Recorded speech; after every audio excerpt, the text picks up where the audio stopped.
people are not really affected by what happens to them. They are affected by the meaning and the definitions and also the interpretations that they tie to what happens to them. Please look up. Don't worry, you will write. What is the difference between falling in church and falling in a restaurant? Young lady, as I'm teaching right now, if the power of God carries you up and lands you down, you get up rejoicing. And even your seatmate say, my God, he has visited you. Versus you fall down in a restaurant. You fell down. The worst fall may even be here. What is the difference? It's not the falling down. It's the meaning that you attach to that experience. That's what causes depression. That's what causes joy. It is never what happens to you that has that power to destroy you. You have associated happenings around your life and you have connected them to certain meanings. There are events that mean failure to you. There are events that mean weakness to you. There are events that mean oppression to you. What is making someone cry is another person's desire. Someone will cry and say, I got only 1 million. Is a meaning you connected to it. That based on your level, 1 million is a testimony of a failure.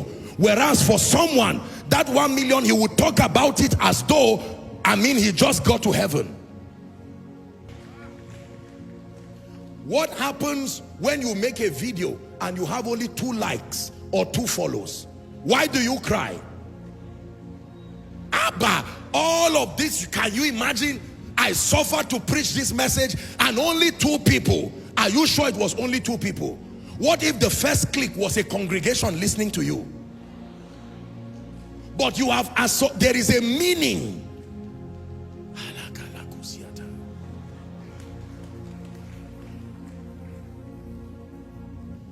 People are not really affected by what happens, I assure you.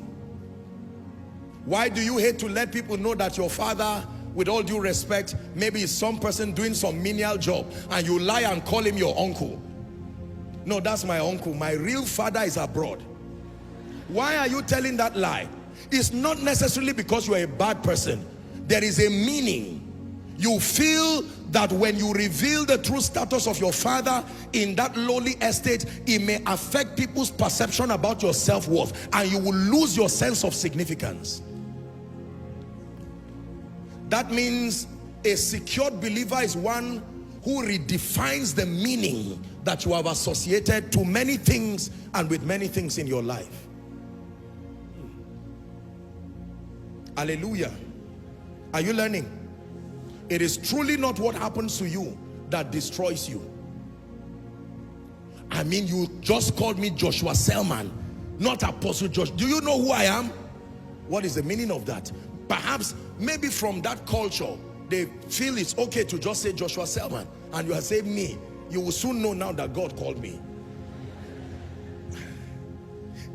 All that complaint is simply because Apostle was missing? No, it is a meaning you have connected to it. There are people who are so insecure that even if it's a little child that taps your leg and says uncle, they will slap him because they are used to respect. How dare you tap my feet, this little boy? And they slap the boy and say, you don't know who I am. Why will a man pound on his wife, slapping her and saying, do you know I'm older than you? It should be obvious. Why would the woman revenge back and say, you will stay without food this night? And all that drama is happening. Do you know at the end of it is simply that there is an oscillation. They are stinging their ego, and simply because of the meaning. Meaning. Lessons from an overcomer. Number 3, we are not really affected by what happens to us. It is the definition and the meaning that we associate. So because of this, meaning and definitions, another word for it is called ego. Ego is an industry. There are businesses that are literally built out of this deficiency in men. Are we together? Yes. If you watch me and I come down from a car and it's a nice Jeep or some Lincoln Navigator or something, like, that's right. But if I come out from maybe a Golf or somewhere, you now say, no, now this should not be. There are people who stand behind aircrafts they have never entered and may never enter soon, and snap in front of it and just say, to God be the glory, I just arrived. Why? Now, I'm not trying to be sarcastic. I'm not trying to be sarcastic. All right? But why do we go through this pressure? Why do we go through all of those kinds of things? That house you see is my own. In fact, I don't want to say much. And then we wrap up everything and just say, to God be the glory. But the truth is that we hope that by some meaning, even if it is by falsehood, we will earn respect. Are we together? People will believe that, oh, we are serious people, maybe we are wealthy, and so on and so forth. Can I tell you, when you learn to give things proper meanings, offense will be minimized in your life. The direct consequence of violating this principle is that you will live a life in unnecessary pain and offense. Someone can be looking at you and thinking about his rent, and you will think the person is eyeing you.